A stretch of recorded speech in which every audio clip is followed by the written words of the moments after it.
Olá, gente. Bom dia, boa tarde, boa noite. Eu vim aqui falar para vocês um assunto que a gente sempre fala quando começa os nossos cursos, nossas aulas, que é alinhando todo mundo sobre a necessidade de você fazer uma boa escolha do bracket durante a sua mecânica. Então, eu vou começar do básico aqui para explicar, porque muitas vezes, quando se fala eu uso um bracket autoligado, a pessoa esquece que existe no mercado aí tantas e tantas formas e modelos e marcas que podem nos ajudar. Então os brackets autoligados, de maneira geral, eles nasceram com a ideia de trocar rápido o fio e dessa maneira a porta ou uma tampa, um clipe, seria mais rápido na abertura e fechamento para trocar um arco. Isso nasceu há muitos anos, desde 1935 existe aí relato já desses brackets, e por isso que a ideia inicial era a troca mais rápida. Hoje em dia a gente observa que efetivamente você tem um nível de atrito menor e algumas vantagens biomecânicas aparecem depois disso. Então nós temos no mercado os brackets autoligados ativos, os passivos, e segundo Voldures há um ainda que é considerado um misto deste, que seria o bracket da 3M. Esse bracket, ele seria, como ele tem uma sistemática que o clipe basicamente não entra para dentro do slot, é só um clipe lateral, que é o Smart Clip, você entraria como uma terceira forma aí dos brackets autoligados ativos e passivos, né? Então eles seriam uma terceira forma. Bom, é só uma colocação deles, eu só citei uma literatura aí para que vocês tenham consciência disso. O que de fato acontece é que, de acordo com o elo de ligação, ele recebe esse nome, ativo ou passivo. Então ficou comum que os brackets ativos sejam aqueles que têm clipe, né? Geralmente ele forma um clipe, onde a tampa entra para dentro do slot e o passivo ele mantém o slot íntegro. Então clipe entrou para dentro do slot, você acaba tendo a luz do slot menor, e o passivo seriam aqueles que têm uma tampa. Então nós temos os brackets ativos que tem clipe, os passivos que tem uma tampa, e isso muda drasticamente os efeitos biomecânicos que nós temos. Então, olha aqui na minha tela, eu vou mostrar para vocês que nós temos os brackets. Só diminuir aqui a minha tela. Aqui, ó. Aí, ó.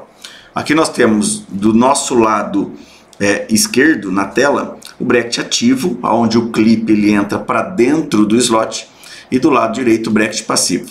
A ideia central é de que quando um fio 14 ou qualquer outro fio, aqui no exemplo 14, ele está dentro de um slot ativo, ele está mais apertado lá dentro, a luz do slot é menor, portanto ele gera mais atrito.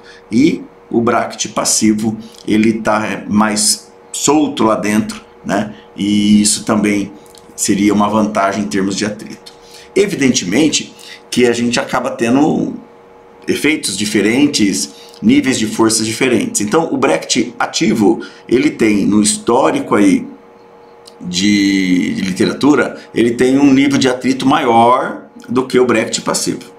Também é válido dizer que o bracket ativo, ele chega muito mais perto do bracket convencional, que tem ali as borrachas diminuindo a luz do slot. Então eu brinco literalmente falando que o bracket ativo é a evolução da borracha e o bracket passivo é a evolução da biomecânica. Então a evolução do bracket siamês normal que nós conhecemos é o bracket ativo, e o bracket passivo seria uma nova história, por isso que deveria ser reescrito. Bom, há vantagens e desvantagens. O bracket ativo, por ter a luz do slot menor, por ter um clipe que fecha, que empurra o arco para o fundo do slot, você acaba nivelando mais rápido.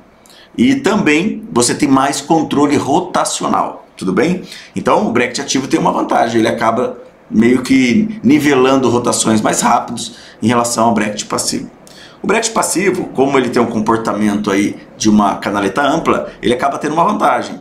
Você tem um nivelamento com um nível de atrito menor e menos protrusão, né? E por isso você consegue também mais expansão, é o que a gente observa clinicamente.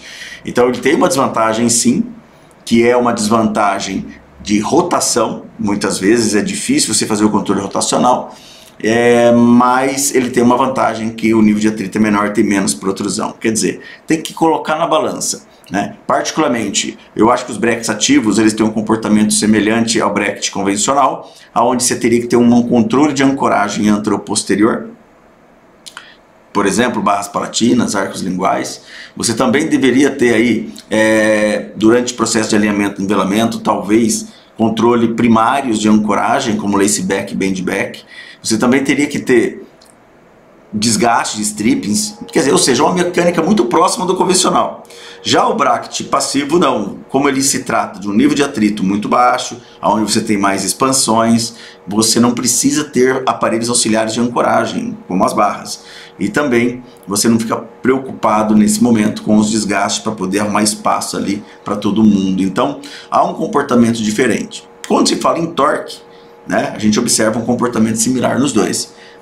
O torque ele é dado na quina do slot, então o controle rotacional bracket passivo perde, o controle de torque não há diferença entre eles. Então você acaba tendo um bom controle de torque, e eu faço tratamento com brackets passivos e nunca tive problema com isso. Então tá aí, são duas mecânicas totalmente distintas. A mecânica de bracket ativos, ela mais aprofunda o arco, vamos dizer assim, ela aumenta o perímetro do arco pela protrusão. E o bracket passivo ele expande mais. Um é mais transversal, o outro é mais anteroposterior. Eu, particularmente, gosto mais dos brackets passivos pela questão transversal, pela questão anteroposterior de ancoragem. E até no linear nós colocamos menos angulação para favorecer ainda mais este processo de controle anteroposterior. Então, fica aí, fica a dica. Não dá para usar os dois na minha ideia, porque são dinâmicas diferentes. São duas marcas, duas técnicas bem distintas quando se fala em nivelamento. Ou você escolhe um que expande, ou você escolhe um que protui. Além do sistema de ancoragem, os efeitos anteroposteriores e transversos dos brackets passivos, quando se trata de elástico, são muito mais efetivos do que o bracket ativo. Ou seja, eu consigo mais tratamento com elásticos, consigo mais tratamentos considerados cirúrgicos com os brackets passivos, porque o nível de força é menor, então você acaba tendo um remodelamento ósseo mais adequado. Tá bom? Se você faz as duas, ou passivo e ativo, ou você sabe tudo sobre as duas técnicas, o que é bom, ou você está perdendo o que de melhor tem os dois, né? Eu, Glauber Cariena, e o nosso Bracket Linea trabalham de maneira passiva, porque nós conseguimos realmente um efeito biomecânico muito mais rápido, no sentido de tratamento de casos complexos, casos mais comuns. Então, eu prefiro o passivo, né? Apesar do ativo ter suas vantagens. Fica aí a questão. Para onde você quer jogar os dentes? Para frente ou para os lados? Mais ou menos isso, tá bom? Então, brackets ativos e passivos são diferentes, têm efeitos diferentes e, claro, a dinâmica passa a ser diferente, tá? Então, vantagem e desvantagem deles são essas. E, aliás, tem uma outra desvantagem que eu não coloquei: os brackets passivos são mais caros, porque também eles têm mais processo na sua manufatura, e os ativos são mais simples de fazer. A questão é que o clipe ativo, uma vez que você começa a usar ele, abre e fecha, ele já empena um pouquinho, já não fecha totalmente o slot, e não dá o efeito que eu quero, que é um efeito mais dentro da análise facial, resultados faciais que eu quero. Então, muito bom, é isso que eu gosto de falar sempre. A ortodontia mudou muito com os brackets passivos, e claro, os ativos também somaram, mas com certeza a dinâmica bimestral que nós temos hoje ela é muito mais adequada aos brackets passivos. Tá bom? Grande abraço, a gente se vê no próximo vídeo sobre ortodontia autoligada.